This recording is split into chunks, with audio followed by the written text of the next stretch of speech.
네, 예배에 참석하실 한 분 한 분을 주님의 이름으로 환영합니다. 우리 김준규 목사님 한국 방문 중이신데요.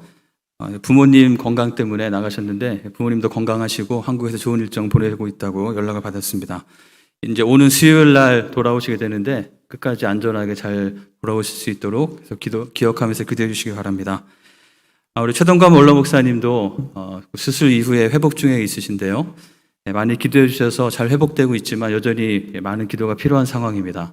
특별히 앞으로 또 항암 치료 과정들을 앞두고 있기 때문에 특별히 기억하면서 온 성도들이 함께 기도해 주시면 감사하겠습니다. 네, 오늘 말씀을 전하겠는데요. 제가 구주의 사랑 축제 중에 있습니다. 네, 운동을 하고 시작해야 되겠죠? 네, 우리 모션이 두 가지 버전이 있는데요. 오늘은 첫 번째 올드 버전으로 해보도록 하겠습니다. 우리 오랜만에 오신 분들은 지금 뭐 하나 싶으실 텐데요. 제가 구주의 사랑 축제 진행 중에 있습니다. 자, 기억나시죠? 구주의 사랑 축제. 제가 1부 때는 틀렸는데 2부 때 잘했습니다. 다시 한번 더 해보겠습니다. 구주의 사랑 축제. 구사축. 네, 처음 보신 분들 굉장히 잘하시는 것 같습니다. 네. 혹시 목장에서도 이 좀 모션에 대한 아이디어가 있으시면은 서로 나눠보시고 너무 좋은 게 있으면 기회로 알려주시면 제가 다 같이 나누도록 하겠습니다. 네, 저희가 9월 24일 날 제가 VIP들을 초청해서 함께하는 시간을 가지려고 하는데요. 그날만이 축제가 아니고 이미 축제 중에 있습니다. 그래서 우리가 하나님께서 찾으시는 한 분 한 분을 우리 주변에 있는 분들 잘 찾아서 그분을 주님께로 인도하는 귀한 시간이 될 수 있도록 특별히 하나님을 만나는 시간이 되고 또 하나님의 사람들과의 귀한 만남의 시간이 되는 이 기쁨의 축제가 될 수 있도록 다 함께 참여해 주시면 감사하겠습니다. 저희가 오늘은 이제 구주의 사랑 축제 중에서 저희가 이제 초청하고 초대장을 전하는 그런 주간으로 이번 주간을 정했는데요.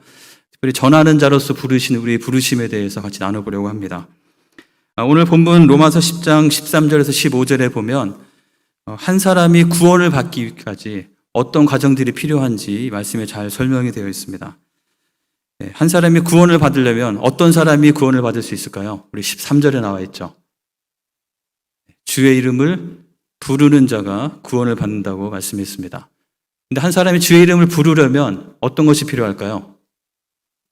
네, 그냥 이름을 부른다고 구원받는 것이 아니고 믿음으로 그 이름을 부를 때 구원받는 것이죠. 그가 믿어야 합니다. 근데 그 사람이 예수님을 믿으려면 어떤 일이 있어야 될까요? 네, 말씀에 다 답이 있죠. 들어야 됩니다. 그렇죠? 그리고 그가 듣기 위해서는 어떤 게 필요합니까? 네, 전파하는 자가 필요하고 전파하려면 무엇이 있어야 됩니까? 보내심을 받았을 때 전파할 수 있다고 말씀하고 있습니다. 이 연결고리를 도표로 정리해보면 이렇게 정리해볼 수 있겠는데요. 주님께서 우리에게 이미 이루신 그 십자가의 복음이 우리에게 있습니다. 구원의 길이 열려 있죠. 근데 그 기쁜 소식이 구원으로 능력이 나타나기 위해서 필요한 것은 주님께서 우리를 보내시고 보내신 받아서 우리가 전파하면 듣고 그 듣고 믿고 믿음으로 부르고 시인하고 고백할 때 구원을 받게 된다고 말씀하고 있습니다. 마치 이렇게 하나하나 연결고리들이 이렇게 이어지는 것처럼 되어 있는데요. 근데 이 연결고리를 가만히 살펴보면 구원은 하나님과 그 사람과의 개인적인 관계 가운데 일어나는 것이지만 그 가운데 하나 독특한 것이 있음을 발견하게 됩니다. 먼저 이 모든 구원의 과정은 하나님께서 주관하시는 일이지만 주로 그 가운데 이 복음의 역사를 만드시고 또 우리를 보내시고 또 누군가가 믿음을 고백할 때 그를 구원하시는 것은 하나님께서 주로 하시는 일이죠. 그리고 복음을 듣고 믿고 고백하고 구원을 받는 것은 우리 VIP, 어떤 그 대상에게서 일어나는 일입니다. 근데 그것이 이루어져가는 그 연결고리 가운데 한 가지는 독특하게도 누구에게 해당되는 것일까요? 먼저 믿은 우리에게 해당되는 것입니다. 바로 전파하는 자가 없이는 이 연결이 이루어질 수 없다고 말하는 것이죠. 그리고 그 전파하는 것을 위해서 주님께서 우리를 보내신 것입니다. 자, 그렇다면 정말 주님께서 우리를 보내셨는지 확인하는 것이 필요할 텐데요. 우리 고린도후서 5장 17절, 18절 말씀 같이 보도록 하겠습니다. 여기 보면은 우리가 예수님을 믿고 예수님 안에 있을 때 우리에게 일어나는 놀라운 변화와 새로운 일에 대해서 말씀하고 있습니다. 우리가 이전 것은 지나고 완전히 새로운 피조물이 된다고 말하고 있는데요. 우리에게 일어나는 두 가지 중요한 변화가 있는데요. 첫 번째는 우리가 하나님과 관계 없던 자가 하나님과 화목하게 되는 것이죠. 근데 그것이 끝이 아니고 한 가지가 더 있습니다. 무엇입니까? 바로 우리에게 화목하게 하는 직분을 주셨다는 것입니다. 이것은 둘 중에 하나만 택하고 하나는 그냥 이렇게 뒤로 선택하지 않을 수 있는 것이 아니고 하나님께서 우리를 새롭게 하실 때 우리에게 주신 두 가지, 하나의 패키지로 묶어 있는 귀한 선물인 것이죠. 우리라고 하면 하나님과 화목하게 하실 뿐만 아니라 또는 우리로 하여금 다른 사람들이 하나님과 화목하게 하는 그 일에 쓰임받도록 우리를 부르셨다는 것입니다. 다른 말로 한다면, 오늘 본문으로 바꾼다면 우리를 전파하는 자로 부르시고 보내셨다는 것이죠. 이것은 너무나 분명한 사실입니다. 여러분 어떠신가요? 우리가 구주의 사랑 축제를 하면서 이제 VIP를 찾으라고 하고 누군가를 주님께로 인도하라고 했을 때 첫 번째 드는 감정은 어떤 것들이신가요? 혹시 조금 약간 부담스럽거나 또 뭐 숙제처럼 여겨지거나 좀 짐처럼 여겨지질 않으신지요? 근데 우리가 생각을 해보면 이 세상에 정말 많은 귀하고 좋고 아름다운 일이 많이 있지만 그 중에 가장 귀하고 값지고 어떤 것과도 바꿀 수 없는 가장 중요한 것은, 가장 귀한 것은 한 사람의 영혼이 영원한 지옥에 갈 수밖에 없고 하나님으로부터 분리되어 있던 그 영혼이 하나님 앞으로 돌아와서 그에게 새로운 생명이 생기는 것만큼 귀하고 복되고 중요한 일은 없을 것입니다. 우리가 그 일을 하고 싶어도 우리가 하고 싶다고 할 수 있는 것이 아닌데 오늘 말씀에 보면은 그 일이 일어나기 위해서 꼭 필요한 전파하는 자의 역할로 우리에게 맡겨주셨다는 것이죠. 우리 이 땅에 살아가면서 무언가 중요하고 좋은 일들을 하기 위해서 여러 가지 자원봉사도 하고 여러 가지 일들을 많이 합니다. 또 우리의 직업 가운데 내 일을 성실하게 하면서 뭔가 내가 속한, 내가 있는 이 지역사회에 도움을 주기 위해서 열심히 노력을 합니다. 다 너무 귀하고 좋은 일들이지만 그런 것들이 정말 귀하다면 우리가 한 생명을 구하는 그 일에 우리에게 주신 역할을 기억하고 그것에 참여하는 것은 우리가 너무나 귀한 특권이고 은혜인 것이죠. 그래서 더 이상 이것이 우리에게 어떤 짐이나 부담이 아니라 좀 감사함과 기쁨으로 우리에게 기회가 주어졌을 때마다 우리를 통해서 누군가가 복음의 메시지를 듣고 메시지를 보고 정말 그렇게 사는 모습들을 보면서 하나님 앞에 나아갈 수 있도록 돕는 그 역할을 하는 우리가 되면 좋겠습니다. 자, 그렇다면 주님께서 우리를 전파하는 자로 부르신 것이 분명하다면 다음 질문은 그렇다면 우리는 어떠한 전파하는 자가 되어야 할 것인가? 라는 질문을 갖게 됩니다. 제가 지나갔네요. 우리 첫 번째 기억하면 좋을 우리 포인트 같이 한번 읽도록 하겠습니다. 주님은 우리를 전파하는 자로 부르시고 보내셨습니다. 자, 이것이 분명하다면 우리는 어떠한 전파하는 자가 되어야 할까? 우리 누가복음 5장 1절 말씀을 보면 좋겠는데요. 저희가 이런 구주의 사랑 축제, 이런 전도 집회 이런 것들을 할 때마다 좀 그런 생각을 갖게 되는 것 같습니다. 사실 우리 교회는 이름은 다르지만 그동안 팬데믹 전에 수년 동안 반가운 만남의 잔치를 해왔죠. 그 시간들을 통해서 우리가 많은 분들을 초대했고 또 어떤 분들은 이렇게 오시기도 했고 그랬습니다. 근데 이것들을 계속 해마다 하면서 우리 성도님들 중에서 몇 분에게 그런 얘기를 들었는데요. 저에게도 그런 생각이 있을 수 있는 것 같고 드는 의문이나 질문 중에 한 가지는 과연 내가 초대한다고 내가 전한다고 그 사람이 정말 변화될 수 있을까? 심지어 왔다 갔는데도 아무렇게 바뀌지 않는 것 같은 모습을 볼 때 다른 사람은 다 바뀌어도 이 사람은 안 되는 것은 아닐까 하는 생각이 우리 마음 가운데 찾아온다는 것이죠. 저도 개인적으로 초대하고 싶은 분이 있는데 지금은 사실 연락도 잘 되지 않아서 제가 메시지를 보내도 별로 응답이 없는 그런 상태에 있습니다. 그러면 그분은 좀 안 되는 것은 아닐까라는 생각을 할 수 있게 되는 것이죠. 내가 정말 사랑하는 나의 배우자, 나의 가족, 내가 가장 가까운 그분을 정말 주님께로 인도하고 싶은데 그동안 많은 노력을 했지만 별다른 성과가 없고 오히려 마음이 닫혀진 것처럼 보일 때 우리는 이런 실망을 할 수 있습니다. 그때 기억할 것이 바로 이 이야기인데요. 이 얘기는 잘 아시는 대로 시몬 베드로가 예수님을 만나서 예수님께서 말씀하신 것에 따라서 그물을 던지는 내용입니다. 예수님이 베드로에게 오셔서 배를 띄우기를 청하시고 말씀을 가르치신 후에 말씀을 끝난 다음에 베드로에게 이렇게 말씀하셨습니다. 깊은 곳에 가서 그물을 내려라. 근데 베드로는 그 갈릴리 그 호숫가 그 바다에서 잔뼈가 굵은 어부였습니다. 근데 5절에 있는 말씀처럼 밤이 새도록 대충 한 것도 아니고 열심히 수고를 했는데 한 마리도 잡히지 않은 것이죠. 아, 오늘은 안 되겠구나. 오늘은 허탕이구나. 이런 생각을 갖고 있는데 예수님께서 그물을 한 번 더 내리라고 말씀하시는 겁니다. 자, 여러분이 베드로라면 어떻게 반응하셨을까요? 어떻게 반응하시겠습니까? 뭐 이럴 수 있겠죠. 제가 다른 거 말씀하시면 그거 잘 순종할 테니까 다른 거 말씀해 주십시오. 그거는 좀 아닌 것 같습니다. 그렇게 말할 수 있겠죠. 하지만 베드로는 그렇게 하지 않고 자신이 정말 밤이 새도록 수고했는데 잡은 것이 없지만은 말씀에 의지해서 내가 그물을 내리겠다고 하고 그물을 내렸습니다. 어떤 일이 일어났습니까? 밑에 요약된 대로 엄청나게 많은 물고기가 잡혔죠. 그 기록에 의하면 혼자 감당이 안 돼서 배 2개를 불러서 배에 실었는데 배가 막 가라앉으려고 할 정도로 많은 물고기를 잡았다고 되어 있습니다. 근데 중요한 것은 많은 물고기를 잡은 것에서 끝나는 것이 아니라 이 베드로는 이 일을 통해서 그 작은 한 번의 믿음의 순종을 통해서 정말 예수님이 어떤 분이신지를 새롭게 알게 되었다는 것입니다. 그분이 정말 하나님의 아들이시고 하나님이심을 알게 되었고 그래서 그 앞에 자신을 죄인으로 고백하고 예수님께서 그를 사람을 얻는 업으로 부르셨을 때 자신의 모든 것들을 뒤로하고 주님을 따르는 삶을 살게 되는 그런 놀라운 역사가 이 한 번의 순종으로 인해서 이루어지게 된 것이죠. 우리의 삶 가운데도 우리가 정말 이분을 초대하면 그럼 이번에는 올해 잔치 때는 올해 축제 때는 꼭 변화될까라는 질문을 할 수 있을 텐데요. 어떨까요? 알 수 없죠. 그것은 하나님께서 하나님의 때에 하시는 일이기 때문에 또 그분이 반응해야 되는 것이기 때문에 우리가 이번에는 꼭 된다고 아무리 말한다고 해서 될지 안 될지 우리가 결정할 수 있는 것은 아닙니다. 그럼에도 불구하고 우리에게 필요한 것은 주님께서 우리를 전파하는 자로 부르신 것이 분명하다면 그 사람의 귀에 정말 이 복음의 메시지가 하나님의 마음이 그 사랑이 전해져서 들려질 때까지 그냥 귀로는 들었지만 정말 그 마음에 들려지지 않았다면 그 마음을 변화시킬 수 있을 만큼 새롭게 강하게 울려 퍼질 때까지 우리는 그 복음을 전하는 것이 우리가 해야 될 일인 것입니다.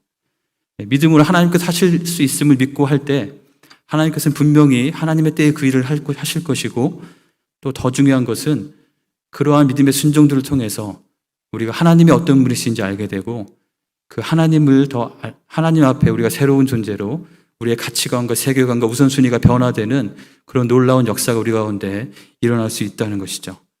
그래서 우리가 두 번째로 오늘 기억하기 원하는 것은 이것입니다. 같이 한번 읽어볼까요? 믿음으로 순종하며 전파해야 합니다. 우리가 전파하는 자로서 하나님께서 하실 것들을 기대하면서 우리에게 주신 역할을 잘 감당하는 것이 필요하겠습니다. 그렇다면 또 이 복음을 전하는 자로서 우리는 어떠한 마음으로 복음을 전해야 될까라는 생각을 하게 됩니다. 제가 그 설교를 준비하면서 제 아내랑 이렇게 얘기를 했는데요. 제 아내가 어렸을 때 경험을 얘기해 줬습니다. 그 초등학교 때 교회에서 전도 집회 같은 걸 해가지고 자신이 전도 왕이 되려고 반에 있던 50명 친구를 다 초대해서 다 올 거라고 생각을 했는데 교회랑 동네가 멀어가지고 2명밖에 안 왔답니다. 근데 그 2명도 나중에는 그 교회 안 나오고 딴 교회 가고 이래서 굉장히 실망하고 화가 많이 났었다는 그런 얘기를 했는데요. 전도왕이 되지 못했기 때문에 그랬던 것이죠. 우리가 복음을 전하고 누군가를 초대할 때 정말 그 사람을 위해서 하는 것인지 아니면 내가 해야 되기 때문에 아니면 내가 채울 어떤 것을 위해서 아니면 나의 어떤 모습을 드러내기 위해서 하는 것인지 우리의 마음에 정말 깊은 가장 중요한 큰 동기가 무엇인지를 우리는 잘 점검해 보는 것이 필요하겠습니다. 우리 지난 금요일 6.19 온전함 기도회에서 우리 박성욱 집사님이 말씀을 잘 전해 주셨는데요. 우리 창세기 18장 22절부터 나오는 이 아브라함의 마음이 우리가 꼭 가지고 지켜야 될 전파하는 자로서 가져야 될 마음이라고 믿습니다. 이 내용은 아마 묵상하셔서 아시겠지만 하나님께서 이 소돔과 고모라 패역한 그 땅을 심판하시기 위해서 그곳으로 가시는 길에 아브라함을 만나셨습니다. 그리고 아브라함에게 그 계획을 다 보여주셨고 22절, 23절을 이렇게 보면은 마치 하나님께서 아브라함과 뭔가 대화를 하기 원하셔서 이렇게 기다리시는 것처럼 마주와서 서 계셨습니다. 그랬을 때 아브라함은 하나님께 가까이 나아가서 이렇게 말을 하죠. 주께서 의인과 악인을 함께 멸하시려 하십니까? 그것은 공정한 것이 아닌 것이 아닙니까? 라고 하면서 이제 아브라함이 하나님께 계속 부탁을 합니다. 만약에 의인 50명이 있으면 어떻게 하시겠습니까? 하나님께서 50명 있으면 내가 심판하지 않겠다. 근데 생각해보니까 좀 불안하죠. 그래서 한 5명만 깎아주세요. 그래서 45명, 40명, 30명, 20명, 10명까지 숫자가 내려가서 하나님께서 다 그 요구를 받아주시는 그런 이야기들이 있습니다. 아브라함은 참 흥정을 잘하고 딜을 잘하는 사람이구나라고 생각할 수도 있겠지만 그가 하나님 앞에 나가서 이 이야기를 할 때 그의 심정이 어땠는지는 거기에 나오는 표현들을 보면 알 수 있습니다. 내가 감히 주께 아뢰나이다. 화내지 마십시오. 제가 한 번만 더 부탁을 드리겠습니다. 이 아브라함은 하나님께 두렵고 떨리는 마음으로, 하지만 정말 간절한 마음으로 한 번만 더 기회를 주십시오. 한 번만 더 부탁드리겠습니다라는 그런 마음으로 하나님 앞에 나아갔던 것이죠. 자, 만약에 이 장면을 저희가 연극으로 만약에 공연을 해본다면, 여러분이 여기서 이 아브라함의 이야기를 듣는 하나님의 역할을 맡으셨다면, 여러분은 어떠한 표정과 어떠한 말투와 어떠한 태도로 연기를 하시겠습니까? 약간 좀 이렇게 짜증이 나거나 귀찮은 그런 표정일까요? 아니면 장사하는 사람들이 조금이라도 안 깎아주려고 막 서로 흥정하고 버티는 그런 상황일까요? 그렇지 않을 것입니다. 아마도 지금 이 상황에서 하나님의 표정, 하나님의 마음은 아마 흐뭇함으로 가득 차지 않으셨을까 생각하게 됩니다. 하나님께서는 그들의 죄악됨 때문에 그곳을 멸하실 수밖에 없으셨지만, 그럼에도 불구하고 그들에 대한 안타까운 마음과 그 죄악된 땅에 사는 그 사람들에 대한 긍휼한 마음을 가지고 있으셨는데, 하나님의 그 마음을 아브라함이 너무나 잘 알고 하나님께 간절히 부탁하면서 그 마음을 함께 품고 있었던 것이죠. 우리가 누군가를 초청하고 주님께로 인도할 때 가져야 될 마음이 바로 그러한 마음일 거라고 믿습니다. 성경에 보면 그와 정반대의 얘기가 하나 나오는데요. 잘 아시는 요나의 이야기입니다.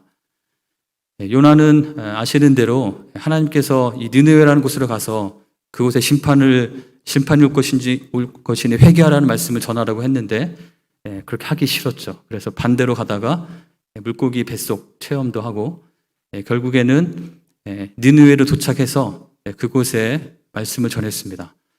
근데 여기 3절 4절에 보면은 이 느느웨라는 성의 규모가 나와 있습니다. 어느 정도 크기인가요? 느느웨는 사흘 동안 걸을 만큼 하나님 앞에 큰 성읍이었더라라고 되어 있습니다. 사흘 동안 열심히 다녀도 다 다닐까 말까 하는 큰 곳이었는데요. 요나는 그곳에서 며칠 동안 말씀을 전했을까요? 하루 동안이죠. 아마 어쩔 수 없이 느느웨에 가서 또 제가 깨달은 바도 있고 해서 말씀을 전하고 하나님의 심판에 대해서 경고의 말씀을 전하긴 하지만 여전히 그의 마음은 별로 내키지 않았던 것 같고, 그래서 그냥 적당히 들을 사람 듣고 말려 말고 알아서 하라는 식으로 하루 동안만 다니면서 하나님의 심판에 대해서 이야기를 했습니다. 자, 그런데 놀랍게도 그 뒤에 있는 요약처럼 그 니느웨 사람들은 그 요나의 말을 듣고 하나님 앞에 회개하게 됐고, 하나님께서는 그들을 향한 재앙을 거두시는 일을 하셨습니다. 놀라운 구원의 역사가 그 가운데 일어났던 것이죠. 이걸 통해서 한 가지로 분명히 알 수 있는 것은 우리 구원의 주권은 하나님께 온전히 있다는 것이죠. 때로는 우리가 부족하고 우리가 때로는 어쩌면 약간 잘못된 동기로 전할지라도 심지어 그런 것까지도 하나님께서 사용하실 수 있고, 모든 것은 하나님께 달려있다는 것입니다. 그래서 우리가 더 담대하게 복음을 전할 수 있는 것이죠. 그런데 한 가지 문제는 하나님의 놀라운 용서 때문에 재앙이 면하여지고 그것 가운데 하나님의 은혜와 사랑이 충만하게 임했는데 그 기쁨의 축제에 참여하지 못하고 있는 한 사람이 있는 것이죠. 누구입니까?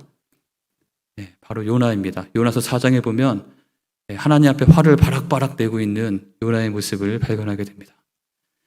우리의 마음의 동기가 뭔가 잘못되어 있을 때, 우리에게 정말 잃어버린 그 한 사람을 향한 하나님의 그 마음을 품지 못할 때, 설령 하나님께서 구원의 역사를 일으키신다 하더라도 우리가 참된 기쁨에 함께 참여하지 못할 수도 있다는 것이죠. 그래서 우리가 전파하는 자로서 우리가 함께 기억하기 원하는 것은 세 번째는 이것입니다. 같이 한번 읽어볼까요?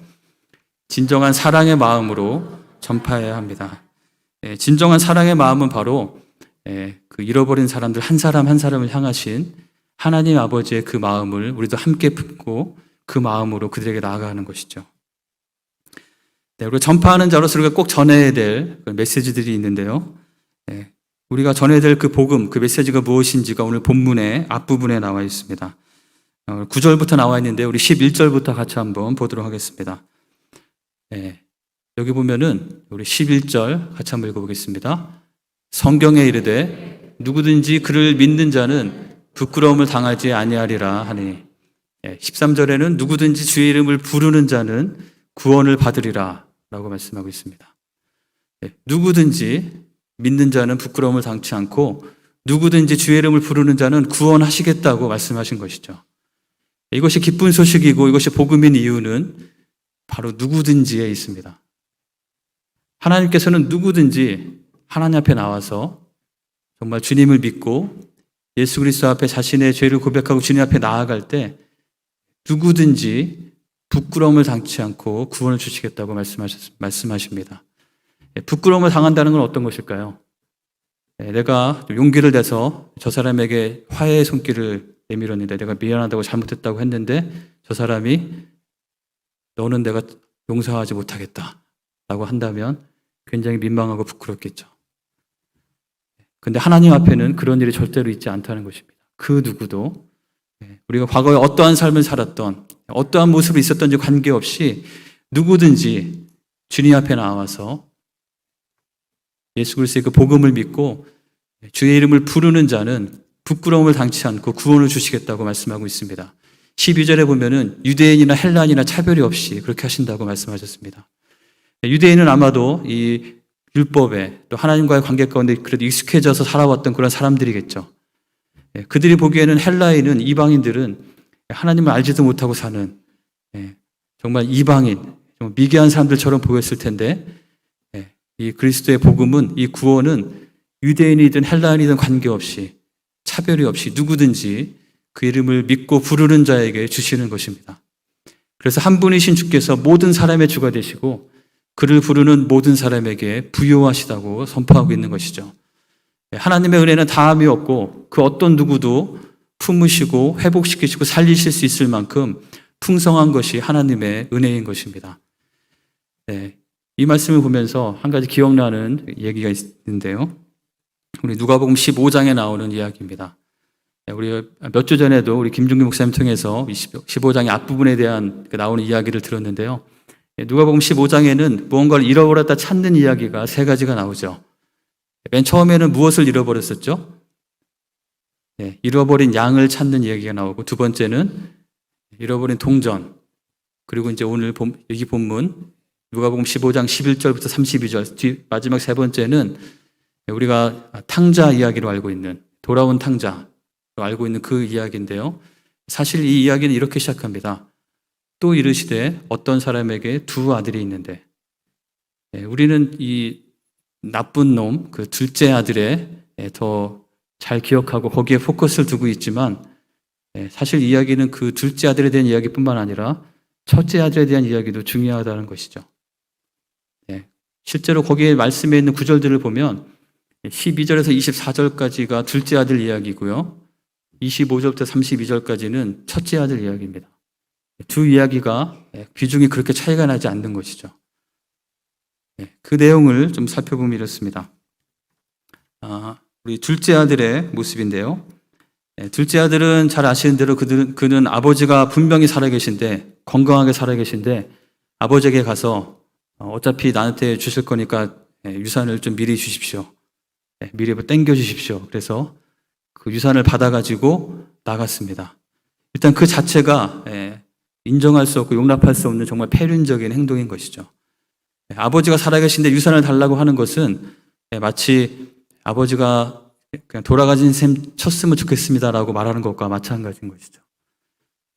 만약 여러분의 자녀가 여러분에게 그런 식으로 말한다면 어떠시겠습니까? 믿어지지 않으시죠? 상상할 수도 없는 일입니다. 근데 이 아들은 그런 일을 한 것이죠. 아버지를 무시했고요. 아버지의 마음에 그 가슴에 대못을 박았습니다.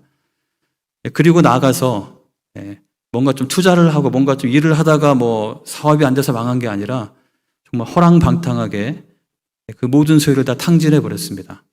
그리고 그는 점점 소망이 없는 상태에 빠져서 더 이상 아무것도 기대할 수 없는, 그의 삶을 연명하는 것조차 쉽지 않은 그런 상황 가운데 처하고 말았습니다.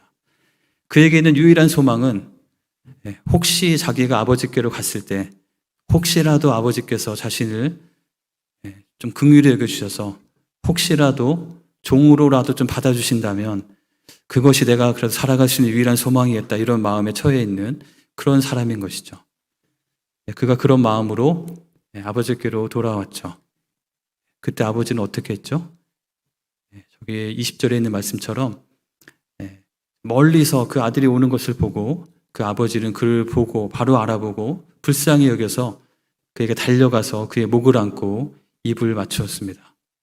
이것이 그 아들을 향한 아버지의 사랑이었죠.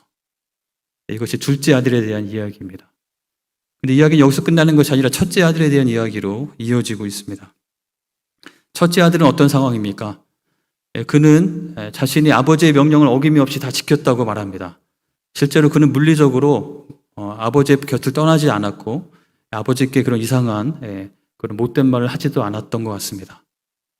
그런데 그 아들은 이 괘씸한 동생이 돌아왔는데 그 동생을 아버지가 책망하고 나무라기는커녕 받아주고 씻기고 그 아들을 위해서 내가 물려받을 내 재산 목록 중에 하나인 살찐 송아지를 잡아서 그 괘씸한 동생을 위해서 잔치를 한다는 소식을 들었을 때 그 큰아들은 격분하고 있는 것을 보게 됩니다.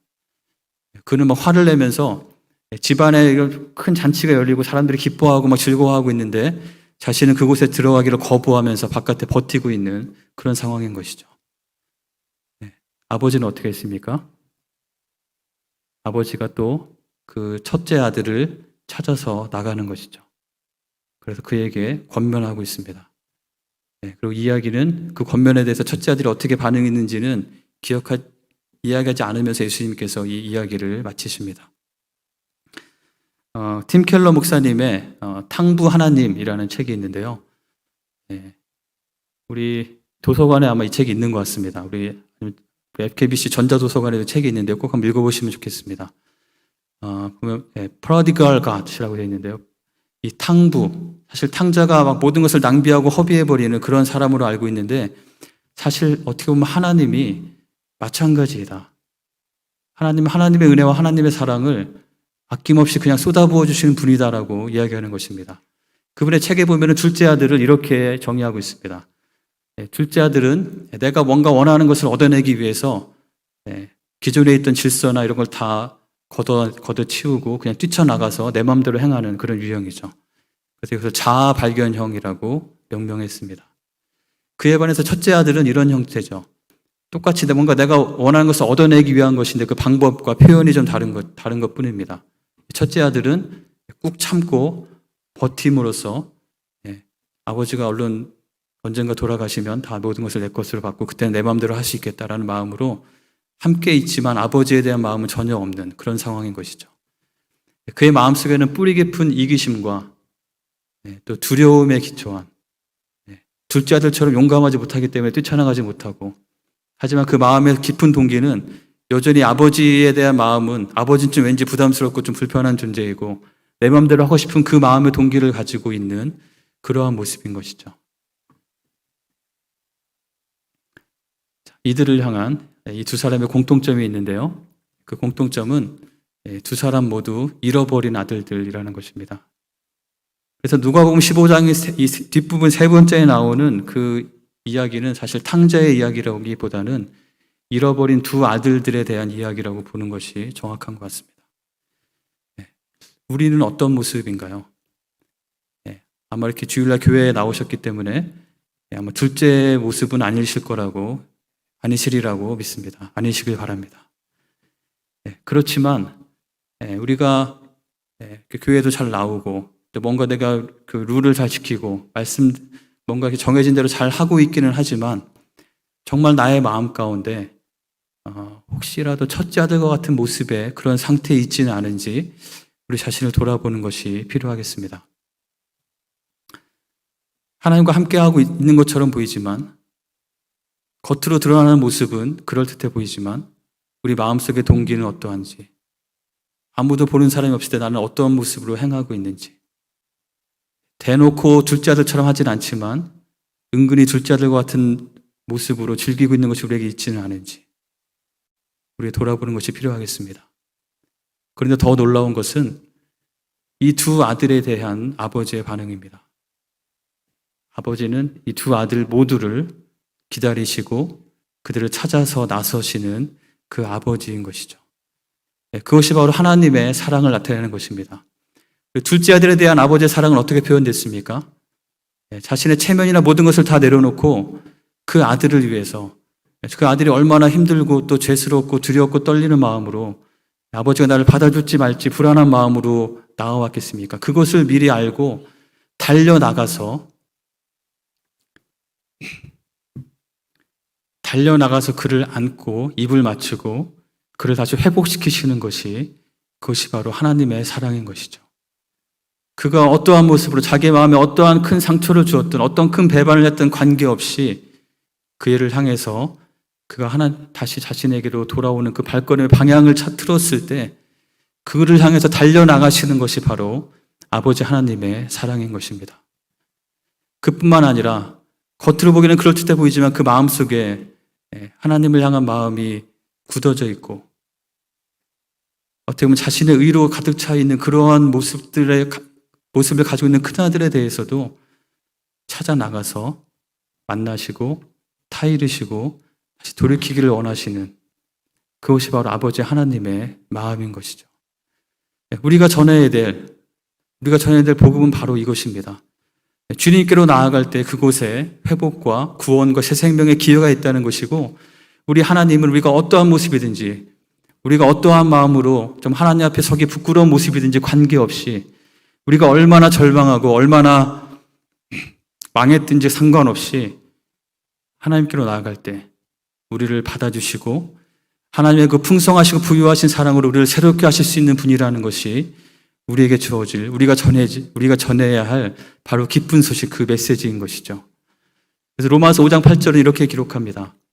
하나님의 사랑은 우리가 아직 죄인되었을 때, 우리가 연약할 때, 우리가 하나님과 원수되었을 때 그리스도께서 먼저 죽으심으로 우리를 사랑하시고 우리에게 회복의 길을 열어주신, 자신을 내어주시고 자신의 생명을 주시기까지 먼저 사랑하신 것이 바로 주님의 사랑이라고 말씀합니다. 또 로마서 8장은 이렇게 하나님의 사랑을 기록하고 있습니다. 내가 확신하노니 사망이나 생명이나 천사들이나 권세자들이나 현재일이나 장래일이나 능력이나 높음이나 기쁨이나 다른 어떤 피조물이라도 우리를 우리 주 그리스도 예수 안에 있는 하나님의 사랑에서 끊을 수 없으리라. 우리를 찾으시는, 하나님에서 찾으시는 그 VIP들을 향한 하나님의 그 사랑은 어떤 것으로도 막을 수 없고 절대 포기하지 않으시는, 어떤 것도 끊을 수 없는 그 큰 사랑인 것이죠. 그래서 하나님의 그 포기하지 않는 사랑은 호세아서에 이렇게 기록되어 있습니다. 호세아라는 선지자는 구약의 북이스라엘의 선지자인데요.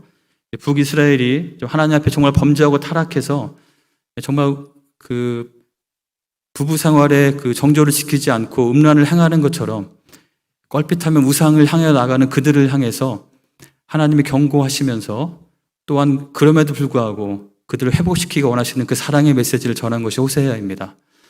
호세아는 고멜이라는 굉장히 음란한 여인을 하나님의 명령에 따라서 아내로 맞았는데요.